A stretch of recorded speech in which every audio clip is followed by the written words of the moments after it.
Good afternoon, everyone, and welcome to today's briefing on COVID-19 in New Brunswick. Bon après-midi, tout le monde. Bienvenue à cette mise à jour sur le COVID-19 au Nouveau-Brunswick. Les porte-paroles aujourd'hui sont le médecin hygiéniste en chef, le Dr. Jennifer Russell, et l'honorable Dorothy Shephard, ministre de la Santé. Speaking on behalf of the province today are Dr. Jennifer Russell, the province's Chief Medical Officer of Health, and the Honorable Dorothy Shephard, Minister of Health. Dr. Russell? Thank you, Bruce. Merci, Bruce.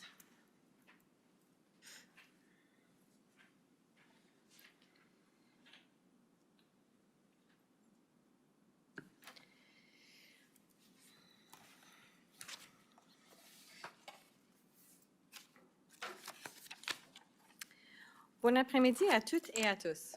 Good afternoon, everyone.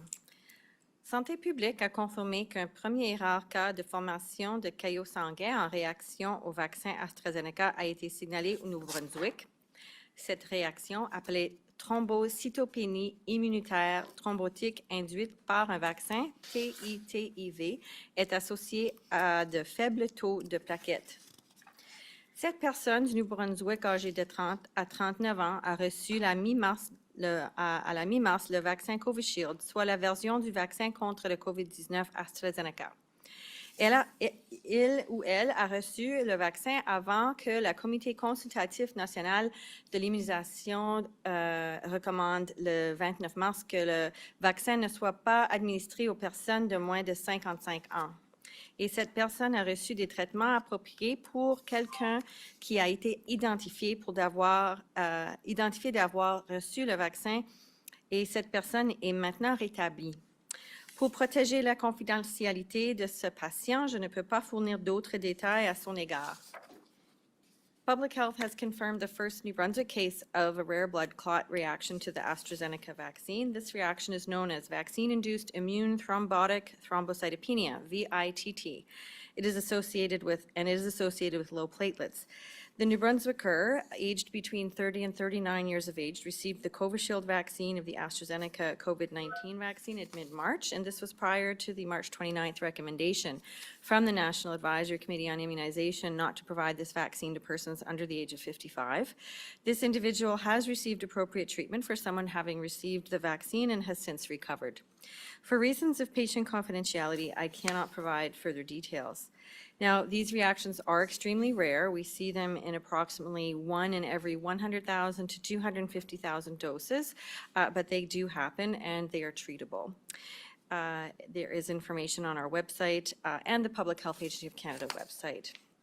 While every adverse reaction is unfortunate, it is important to keep in mind how rare these incidents are. And I would like to highlight the benefit of this vaccine and all vaccines in terms of providing protection against the much higher risks that come with COVID-19 infection and indeed blood clots as a result of COVID-19 infections. The AstraZeneca vaccine remains a good choice for people who are at risk of severe outcomes from COVID-19 and would otherwise have to wait several months to access another vaccine. And this is especially true as we see variants of concern such as the UK variant and the South African variant circulating now, which have much more aggressive symptoms and severe outcomes. We never know where and when the next surge of cases are going to appear in the province, and we must protect everyone and be prepared for those surges. We have 2,500 doses of this vaccine in our current supply, and we will make sure they are used safely and appropriately for those who have mobility issues and are not able to come to a clinic. Remaining scheduled AstraZeneca clinics for those 55 and over will continue as planned this week and next. Those 55 and over have an increased risk of complications from COVID-19, and the benefit of the vaccine outweighs these risks. We will continue to monitor the effects of all vaccines and ensure they are used properly based on current expert advice. La ville d'Edmundston et le secteur d'avoisinant est en confinement depuis 10 jours. Cette situation est difficile pour les citoyens de la région de Madawaska et constitue une source de stress additionnel dans leur vie de tous les jours. Je tiens à remercier toutes les personnes de la région d'Edmundston qui suivent les conseils et les directives de santé publique. Your determination and dedication are helping to prevent illness and save lives. We have seen cases where people have not immediately sought a COVID-19 test when symptoms emerged, and so we do need people to continue to get tested for COVID-19. This is very, very important. Il y a trop de gens qui ne limitent pas leur contact étroit aux membres de leur bulle d'un seul ménage. Il y a trop de gens qui ne s'isolent pas convenablement des autres après avoir reçu la directive de la faire par santé publique. Ça peut arriver n'importe où dans la province et on voit ça aussi avec les gens qui voyagent. These actions do have consequences when we're not self-isolating properly. And definitely, we really need to have everybody's cooperation to get outbreaks under control, including the one in Edmundston and future outbreaks as well. We don't want to see more infections and more illness and more hospitalizations. So we're going to show a slide right now, and what this slide shows is that the outbreak, in terms of the course of the outbreak in Zone 4 from March 22nd until today. So the first dark bar is showing March 25th, when public health put a circuit breaker in place by moving the area to the red alert level. And the second dark bar is on April 10th, when the lockdown was declared in the Edmundston area. And this graphic shows that despite all of our efforts and all of your efforts, the case numbers are remaining stubbornly consistent in that area. So they have come down slightly, but they're still staying at a steady state, and that's not where we want to go.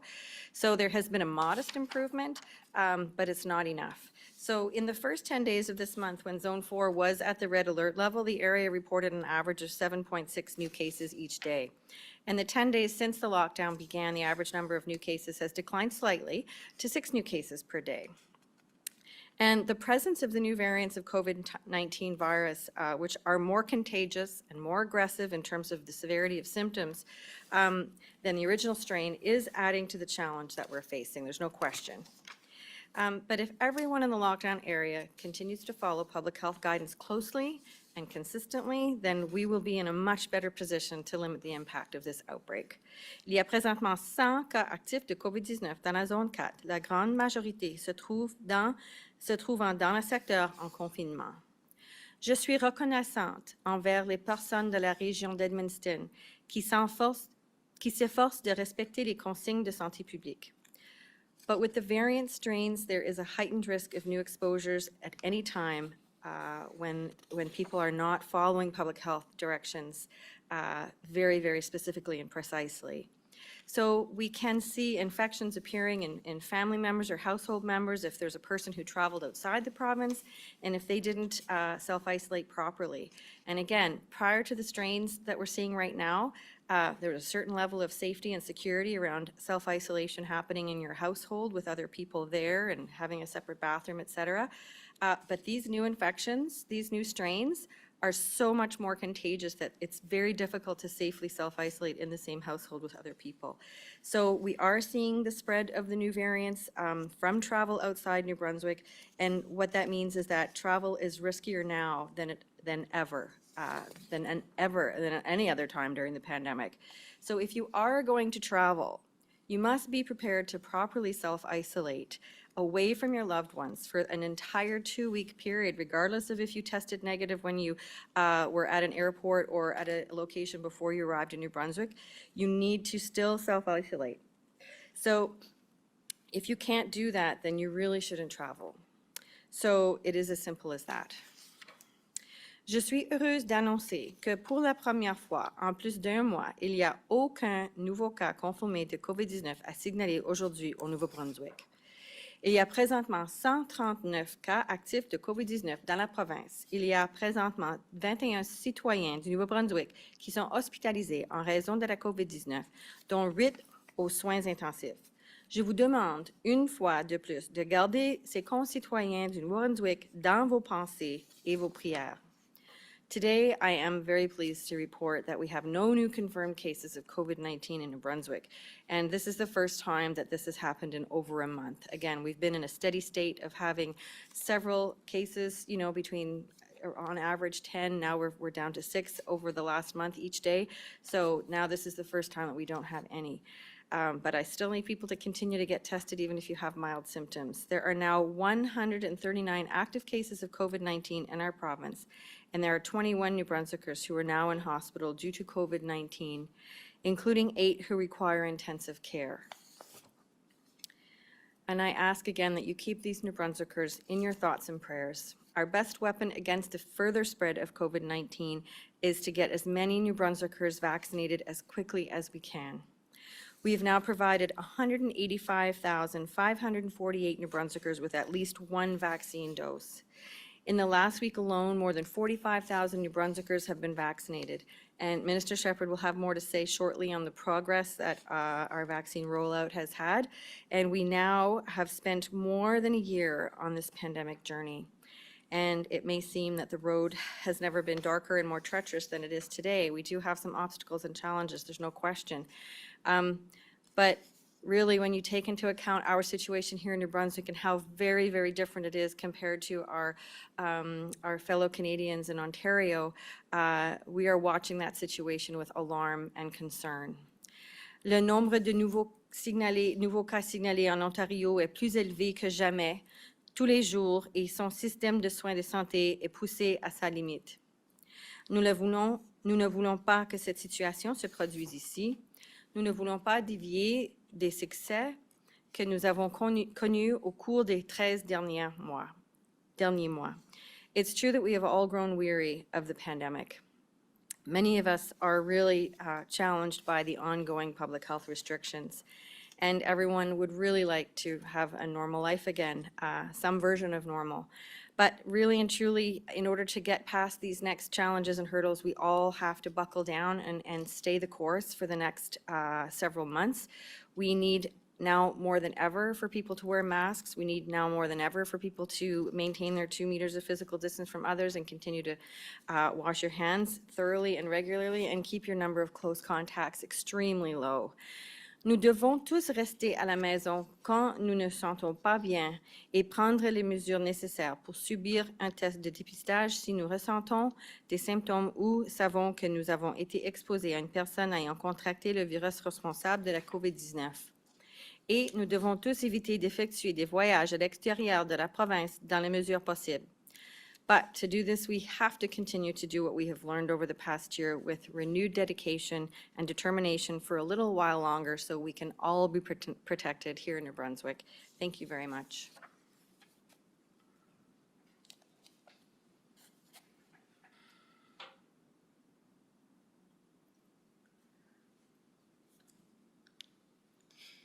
Good afternoon. Bonjour.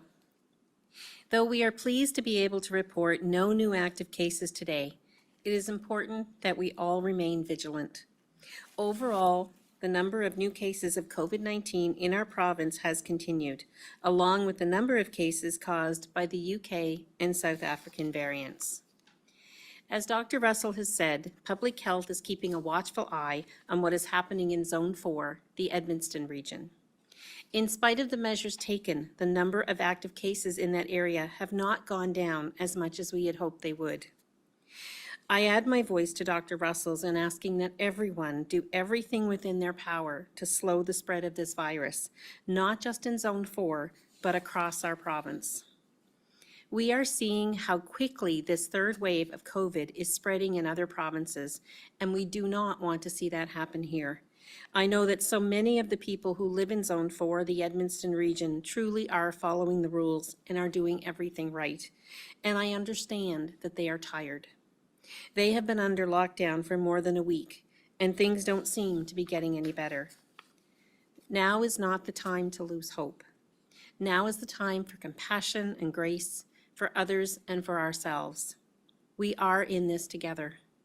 What is happening in Zone 4 could happen anywhere in our province because the new variants of COVID-19 are more contagious and they spread more quickly.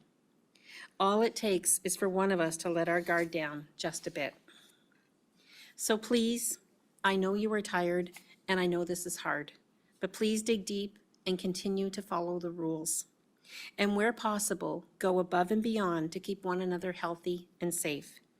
This virus does not move on its own, so the less we move, the less opportunity there is for the virus to spread.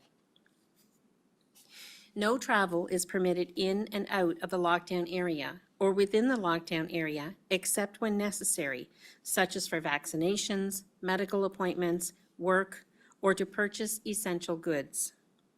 Do not travel areas at different alert levels. Do not travel between areas at different alert levels. Follow the directives of public health that apply to the area where you live. It is imperative that we all do so to keep our loved ones and our communities healthy and safe.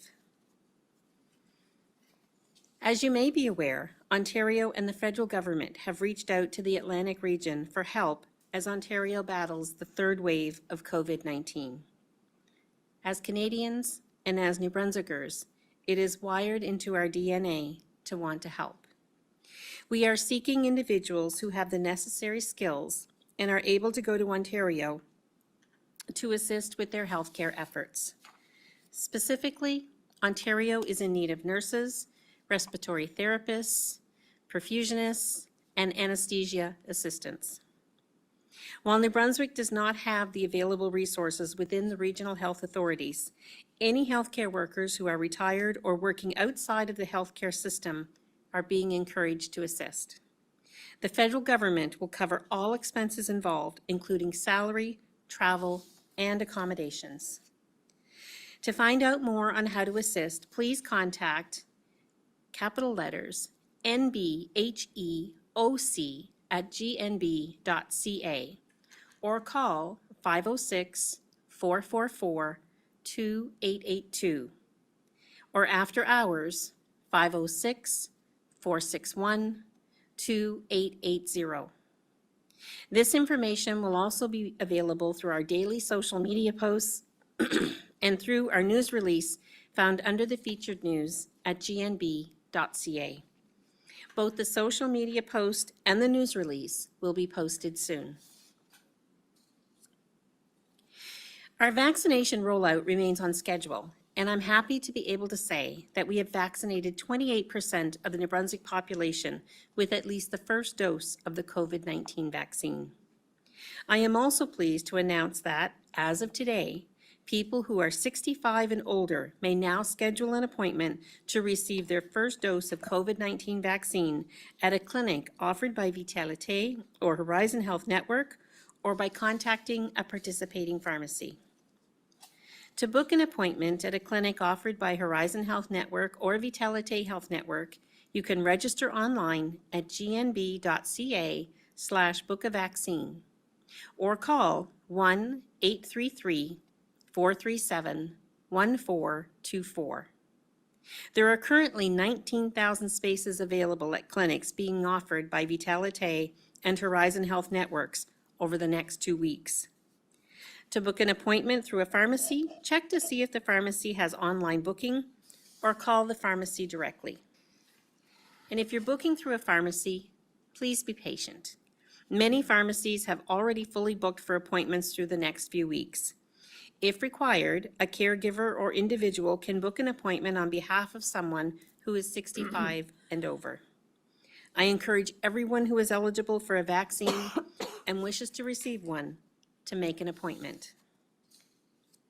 If you know someone who is eligible to book an appointment and hasn't done so, reach out and make sure they know that they are eligible. And please make sure they are aware that there are appointments available through clinics being hosted by the regional health authorities. If they need help booking an appointment online, please offer to help them. Assisting a relative or friend or neighbor to make an appointment to get vaccinated doesn't just help that person, it helps us move forward as a province. Every day, the percentage of New Brunswickers vaccinated gets a bit higher, edging us closer to a return to normal, but we're not there just yet. I understand how exciting it must be to be finally back vaccinated, but please remember that not everyone has received their first dose.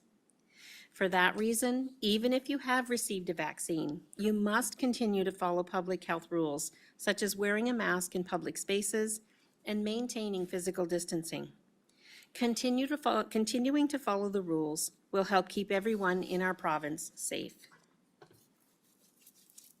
Since the beginning of the pandemic, truck drivers have played an important role ensuring items that New Brunswickers need are able to move in and out of our province, which in turn has helped our economy. Truck drivers has been eligible to book an appointment for a vaccine since March 24, and we are making every effort to ensure they have access to vaccination. We appreciate your hard work, and we want to be sure that you are protected so that you can stay healthy. Beginning today, New Brunswick truck drivers who are regular cross-border commuters will have a dedicated line to call for assistance in booking their vaccination. That number is 1-833-724-0088. Agents can assist callers with questions about booking, or they can book the caller right there on the phone.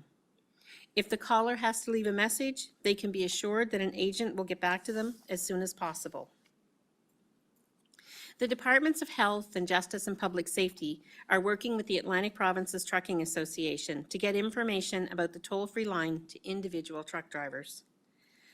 Travel comes with risk, and the vital work that truck drivers do can take them outside of New Brunswick to areas where they have an increased chances of contracting the virus and bringing it back into the province with them.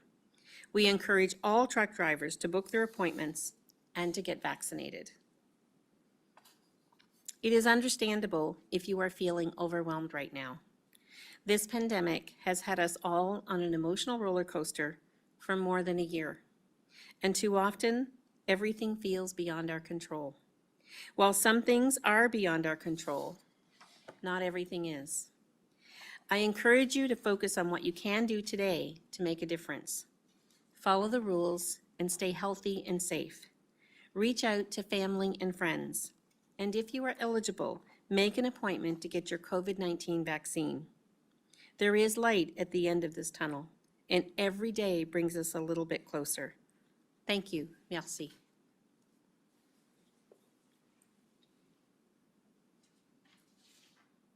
Merci beaucoup, Minister Shephard and Dr. Russell. Thank you, Minister Shephard and Dr. Russell.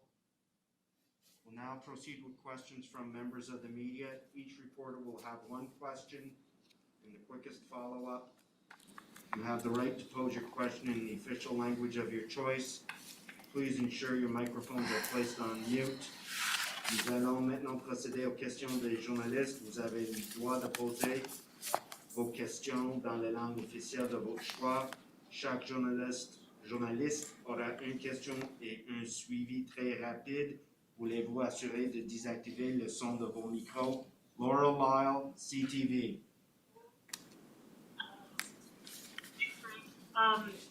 My question would probably be best for the minister, but I'm wondering if there is a plan in place or in the works to divert vaccines to the northwestern region of the province, to Zone 4?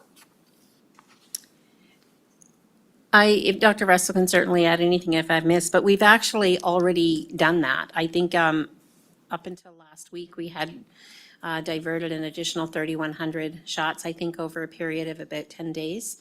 And we're keeping open our eyes for and opportunities to ensure. At this time, I believe the province, Zone 4, is at about a 40% vaccinated level compared to 28% of the province. Ms. Lyle, do you have a follow-up today? I do. You know, as was mentioned, we're in day 10 of lockdown for that region, and unfortunately the case numbers aren't in the direction that you'd like to see. What else can be done to get things to start moving into the right direction? I'll start, and I think Dr. Russell can certainly follow up and add anything. We know how hard this is. This is a testament to how difficult keeping these variants in check is. And just when we think that, you know, we're okay and nobody around me has it and I can, you know, I need to go and do this and this, and maybe it's not exactly the most important thing in the world, but darn it, I just want to get out for 10 minutes. It's really easy to give in to that. And right now we need everyone to dig deep and to hold to the absolute necessities and maintain an extremely small bubble of their one household and continue on and follow public health's advice. I'll just say, Laura, it is true what Minister Shephard says. It is really, really difficult to get ahead of the variants. This is the UK variant. It is more contagious. It does cause more severe symptoms. Having more people vaccinated up there is obviously a great thing at this time. Continuing to follow public health advice is really great. And I think again, any kind of encouragement you can give to your neighbor, your friend, your fellow community members. As Minister Shephard said, if you can help somebody get signed up for a vaccine, if you have friends and family who have mild symptoms, encourage them to get tested. It is the only way to get ahead and stay ahead of these variants. Thank you. Jean-Philippe Hughes, Radio-Canada. Oui, première question pour Madame Russell. J'aimerais savoir, est-ce qu'on peut savoir dans quelle zone sanitaire vient la personne qui a fait une thrombose après avoir été vaccinée avec l'AstraZeneca?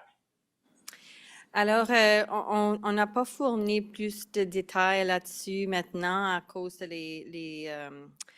la confidentialité, parce que c'est une personne et pour identifier la zone, ça serait quelque chose qu'on veut éviter de compromettre la confidentialité. M. Hughes, as-tu un suivi? Oui, le Québec aujourd'hui, a diminué l'âge pour la vaccination avec AstraZeneca. L'Ontario, l'Alberta, le Manitoba en ont fait de même. Est-ce que vous songez à permettre la vaccination chez les moins de 55 ans, peut-être dans les zones les plus touchées par la COVID-19 au Nouveau-Brunswick? Did you want me to start? Sure. OK. Alors, je vais commencer juste pour revenir à l'autre point sur le cas qui a été rapporté sur l'événement avec les caillots.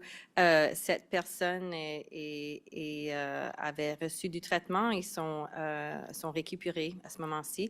C'est une maladie qui a de traitement. Alors, il y a d'informations sur le site web pour l'Agence de santé publique du Canada et aussi sur le nôtre.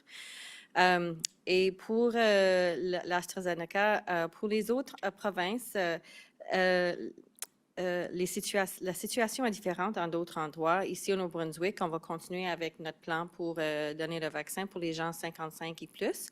Mais avec de l'information et de l'analyse, on pourrait continuer à utiliser notre propre surveillance et notre propre épidémiologie pour indiquer des endroits ou des populations qu'on aimerait vacciner aussi avec l'AstraZeneca. Mais au fur et à mesure qu'on reçoit plusieurs doses de tous les autres vaccins, on va continuer à utiliser ce qu'on a disponible à ce moment-ci. Merci, M. Hughes. Thank you. I will. Oh. Camera, I will. That's okay. Thank you. I think it's important to note that, I think we've stated that New Brunswick has a lower number of doses of AZ left. They're booked in clinics this week, and they are scheduled to be dispersed. And so I don't believe we're expected to receive any more AZ until well into May, if not the end of May. And so we're just going to keep following this. I think we've seen how information comes on a daily basis through our COVID reality. And so I think that for now, we're going to hold the line and we're going to continue to use it. And for those who are able to book appointments, and they should continue to do so and get the first vaccine that's available to you. Thank you very much. Travis Fortnum, Global TV. Hi there. I'm wondering if someone could confirm how much time passed between when this individual got their AstraZeneca shot and when the blood clot was formed. Well, my understanding is it was sometime in that period of 5 to 21 days, which is the expected amount of time to have that adverse event happen. And as I said, this person was treated and has recovered. Mr. Fortnum, do you have a follow-up? Yep, very quick.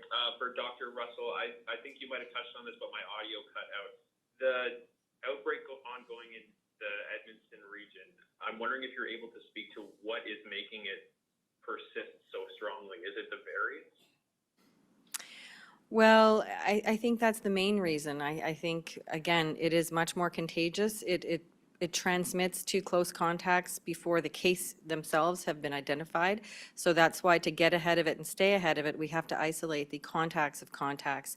And we need to make sure that we continue to make sure people get tested, even if they have mild symptoms. And we have to make sure that people keep keep to their one household bubble and continue to follow all public health measures.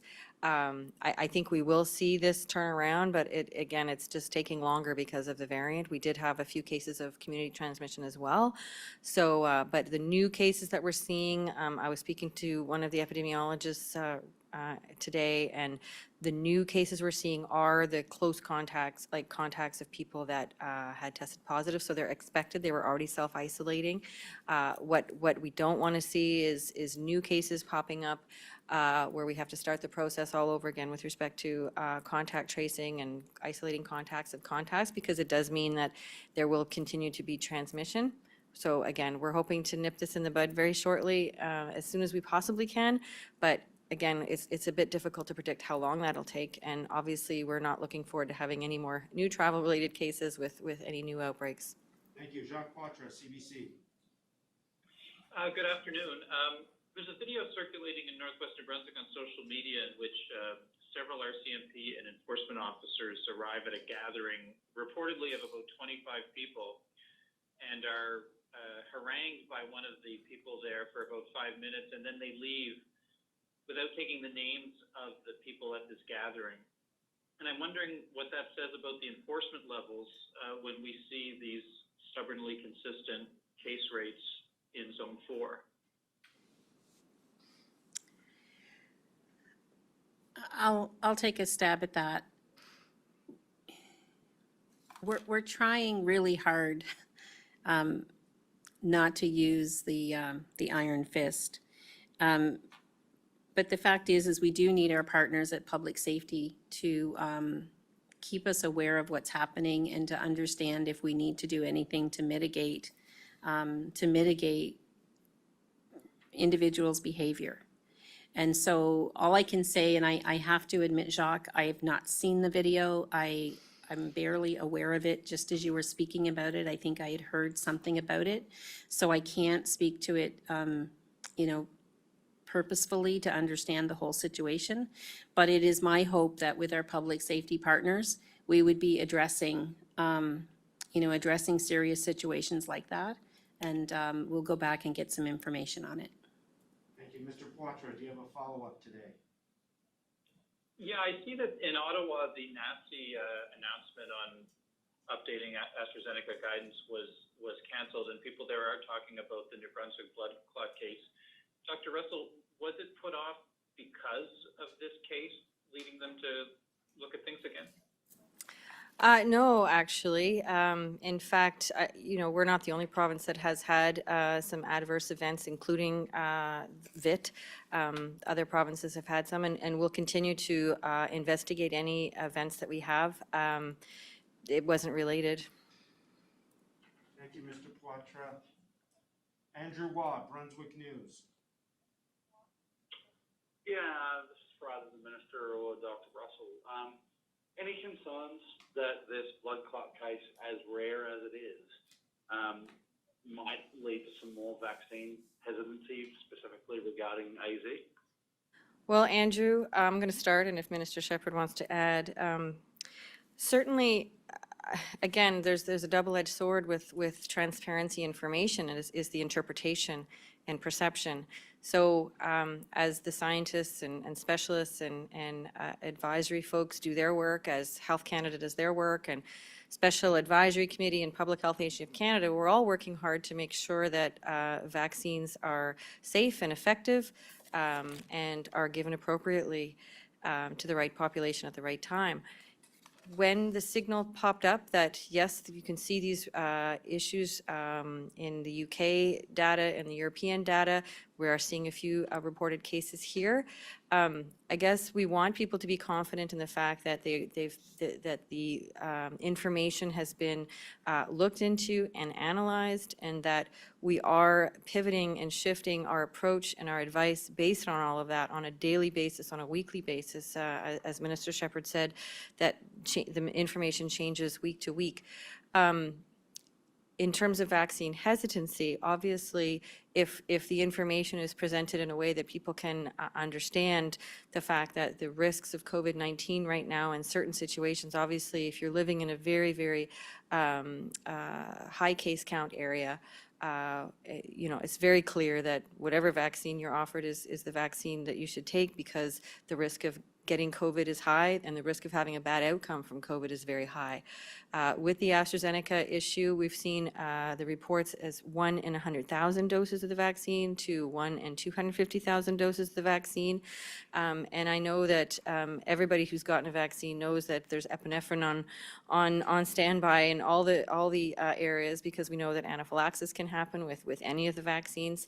So in terms of vaccine hesitancy, all I can say is that I do hope that the transparency and the way that the information is presented will allow people to make informed decisions and informed consent about the risks and benefits of getting vaccinated. And right now, based on the variants of concern, the vaccines that we are offering, obviously from an efficacy perspective, from preventing hospitalization, ICU admission, and death, are all very, very effective. And as you know, our goal from the outset of the pandemic has been to avoid hospitalization, ICU admissions, and deaths. Thank you. Mr. Wall, do you have a quick follow-up? I do. Dr. Russell, you made quite a few comments there at the start about travel, and, people being, still traveling in more cases. Like, do you think we should be doing more to curb travel in and out of New Brunswick? Just coming back to the other issue around the adverse events, in the cases here in Canada, when they get reported, they do get investigated, but based on the information that we have in terms of the treatment options, the adverse events are treatable, so with respect to VITT. So coming to the travel issue, Andrew, the issue around travel, the Atlantic provinces have had these travel restrictions in place from early on in the pandemic. There weren't a lot of places that had travel restrictions other than places like New Zealand and Australia and some other countries. So we know from the outset of the pandemic that travel restrictions work extremely well. In the face of the variants, it's more challenging because it takes a more concerted effort to make sure that people are self-isolating appropriately and safely, and that's harder with the variants of concern because they're so much more contagious. So we are recommending that people should not travel unless it's absolutely necessary, period. I don't know that we could actually restrict travel more than we already have. We do need essential goods to come across our borders. Again, there are a certain amount of limitations that we have right now in terms of people's requirements for self-isolation, et cetera, and even testing requirements. I think there is a false sense of security when people get tested in the location that they're at prior to arriving in New Brunswick. Regardless of a negative test, you can become positive at any time during the 14 days after you arrive in New Brunswick. So everybody needs to self-isolate for 14 days after arriving here, because it's really critical at this time to prevent the transmission of the variants of concern, including the UK variant, including the South African variant, and there are other variants of concern that are emerging all the time. Thank you. Gilles Duval, TVA. Oui, bonjour, vous m'entendez? Oui. OK, d'accord. Ce serait pour savoir, demander à Dr. Russell, est-ce qu'il y a eu on sait qu'il y a eu beaucoup de vaccinations au cours des derniers jours ici dans la région du Nord-Ouest. Est-ce qu'il y a eu un bon pourcentage d'utilisation des vaccins, dans le sens, est-ce que toutes les cases horaires ont été remplies, ou encore est-ce qu'il y a des gens qui se sont inscrits mais ne se sont pas présentés, par exemple, pour la vaccination? Donc, est-ce qu'il y a des vaccins qui ont été perdus, en quelque sorte? Moi, je n'ai pas entendu qu'il n'y avait pas des gens qui avaient inscrit puis qui n'avaient pas été pour leur vaccin. Je n'ai pas entendu qu'il y a d'autres des vaccins qui n'ont pas été utilisés. C'est une autre question, M. Duval? Oui, je voudrais savoir où on est rendu avec ce qu'on appelait l'éclosion au foyer Saint-Jacques, et peut-être en même temps nous dire s'il y a une éclosion due à un nouveau variant. Est-ce qu'on croit que c'est plus long de combattre l'éclosion que ce qu'on appelait la COVID au début, là? Oui, je crois que oui. Au sujet de si les éclosions avec les variants sont plus difficiles à gérer, la réponse de cette question est oui, mais on n'a pas de nouveaux cas à ce moment-ci. Merci, M. Duval. Si. Alexandre Boudreau, l'Acadie Nouvelle. Bonjour, ma question est pour la Dr. Russell. Je voulais savoir si vous avez une meilleure idée maintenant de quel vaccin vous allez donner aux personnes de moins de 55 ans qui ont déjà eu une première dose du vaccin d'AstraZeneca. Je sais qu'un peu de passé, vous avez dit que vous ne saviez pas encore. J'aimerais savoir si vous avez eu plus de données ou s'il y a un consensus au niveau national par rapport à ça. Vous voulez savoir combien de combien de gens ont eu une dose de AstraZeneca qui était en dessous l'âge de 55? Non, je voulais savoir si vous savez quelle deuxième dose vous allez donner aux personnes en dessous de 55 ans qui ont déjà reçu une première dose d'AstraZeneca.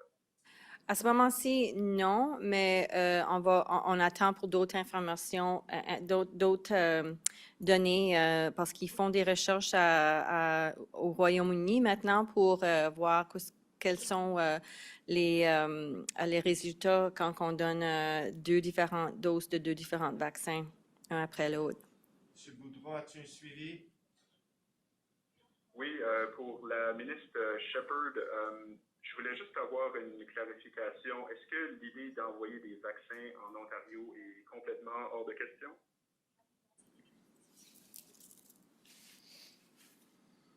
So right now, Ontario's request for assistance with regards to human resources is being put through a process, and we put out a call for that. But with regards to more vaccines, I think at this time, the federal government is leaving things the way they are, and I think that we'll just keep an eye on things in the future. We have a hot zone in our north, which we've redirected some of our vaccine supply to, and have gotten them 12% higher numbers of people vaccinated in our north than in our the rest of the province, in our zone 4. So we're still watching that. Thank you. Vicky Hogarth, CHCO-TV. Thank you, Bruce. My question is for Dr. Russell. The New Brunswicker who developed blood clots from AstraZeneca, what were the symptoms and the severity of the reaction, and what is the treatment?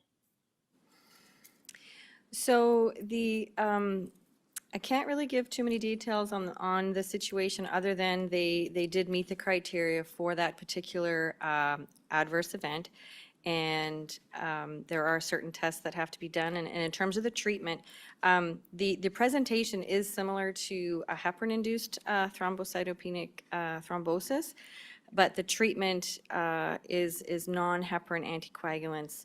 So that list of treatment options is on the Public Health Agency of Canada website. And again, when we look at the fact that it could happen between day 5 and day 21 of after somebody has received AstraZeneca, again, 1 in 100,000 or 1 in 250,000 doses.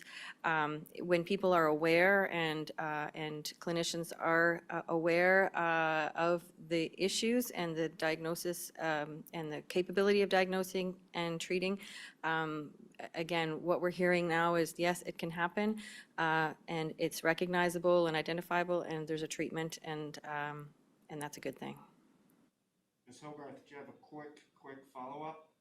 I do. Thank you, Dr. Russell. My follow-up is for Minister Shephard.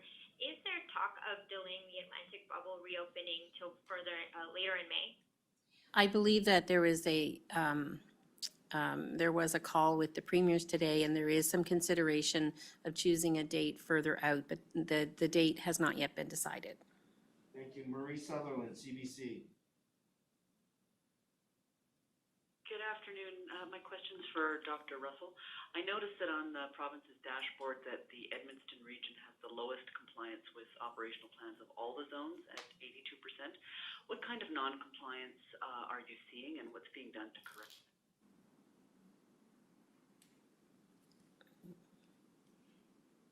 I think I'll take that one. We have been in touch with public safety and having those conversations, and on the surface, we're seeing very good compliance. I think that all we can do is continue to monitor and continue to drop in. We're not beyond issuing fines to businesses that are non-compliant if they have been warned and worked with in the past. But we're trying to be very educational about this and trying to be collaborative so that we can support everyone during this very difficult time. The most important message is that we have to follow public health advice, and we need to stick to our one household bubble.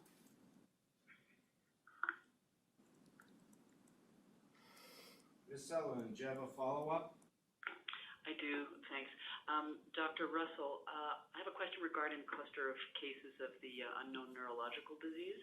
I'm wondering if you can tell us why there have not been any information sessions in the affected areas yet, and if you have a date when the website is expected to go live. I'm going to let Minister Shephard take that one. Yep, so the Secretariat at the CJDSS is certainly working on the website, and it is expected to go live any day. We know that this mysterious illness creates a lot of anxiety, and we certainly want to have as much information that is available to the public. As for specific briefings in each area, I don't have a date for you on that, and I guess I will ask, of our public health department as to what is being, what requests have come in, and what information we would have to convey that, I guess that would help to lower the stress. So at this time, we don't have a date. Thank you, Ms. Sullivan. Maud Montembeau, Radio-Canada.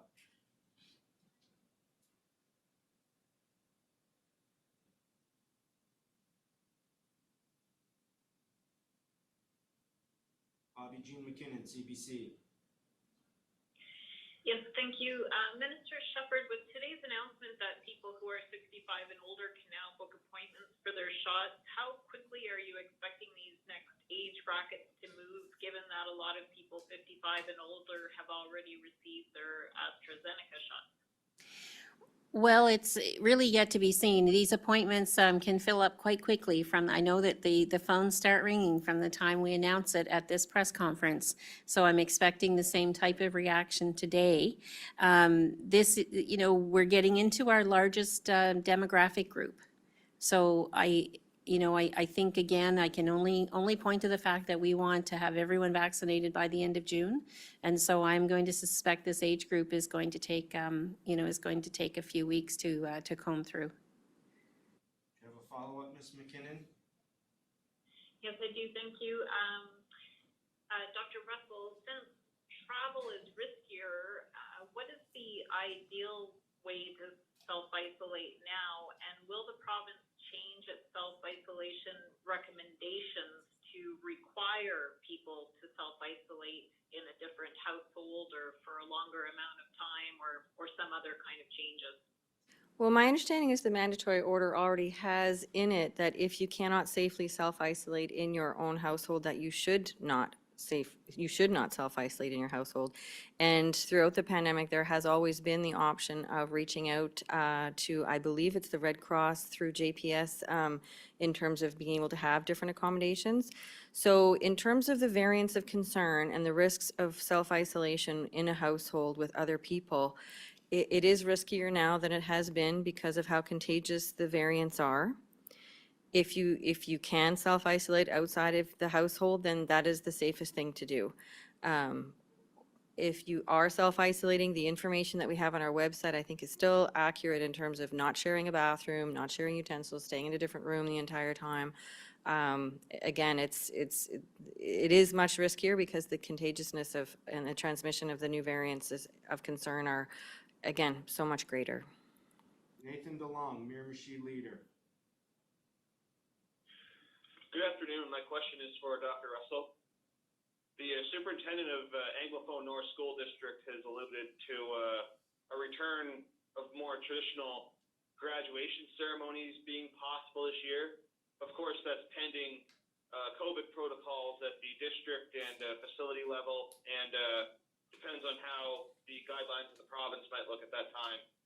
So I was wondering what your response is to that idea.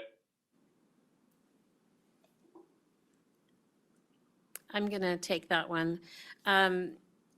So all of these kind of activities, you know, are vetted through EECD and public health. They work together, public safety even, to try to understand what, you know, what our status is going to be at any one time. And right now, you know, I don't think we can predict beyond a couple of weeks at this time frame. So I think it would be premature to judge that we could go to any kind of a judgment on what could be, you know, by mid-June. So I think that it will be evaluated on an ongoing basis, and decisions will be made at the soonest possibility. Do you have a follow-up, Mr. DeLong? Yes, I do.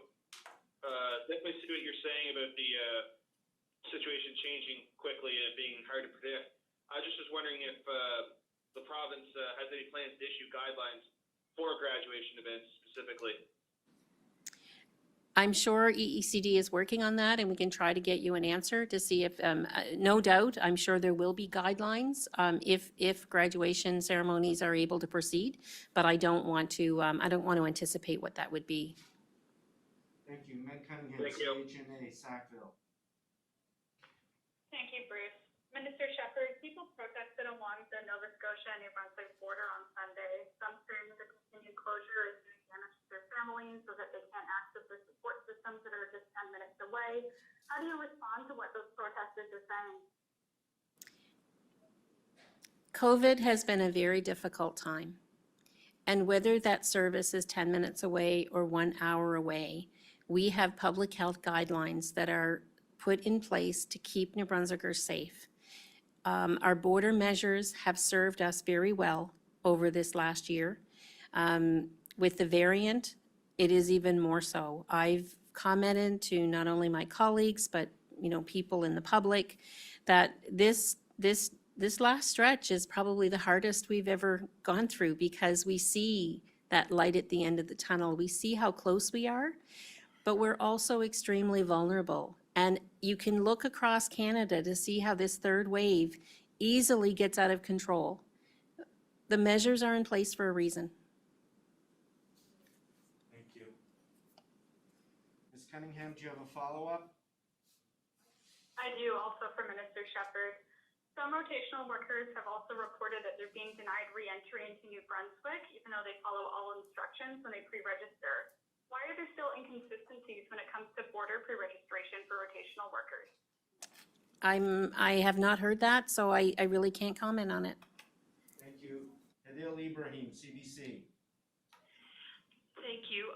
A question for Dr. Russell. I was wondering if you can give us a look behind the curtain a little bit about the process of how you decide to share information about the rare blood clot. So, for example, why are we only hearing about this now if the reaction occurred in March? Can you give us some idea about what kind of discussions you had? So there is a process, and the process applies for all adverse events. It's the same process in terms of getting flagged, and then the investigation in terms of the diagnosis for this particular adverse event. And so there are other tests and results that they had to wait for to confirm. And I think one of those tests had to go to Hamilton, I believe. So from the time that it occurs to the time that the actual diagnosis is received and finalized based on blood tests and specialist involvement, that's why it takes so long. And then we have to report to Public Health Agency of Canada all of the adverse events. And once that process is done, then we can report it publicly. Ms. Ibrahim, do you have a follow-up today? Yes. So when was the blood clot confirmed for sure, and how long was it between then and now? I believe it was last night when the final confirmation came in. So, and again, it did happen several weeks ago, and as I've mentioned, this is a treatable condition, and this person was treated successfully and has recovered. Thank you, Ms. Ibrahim. Maude Montembeau, Radio-Canada.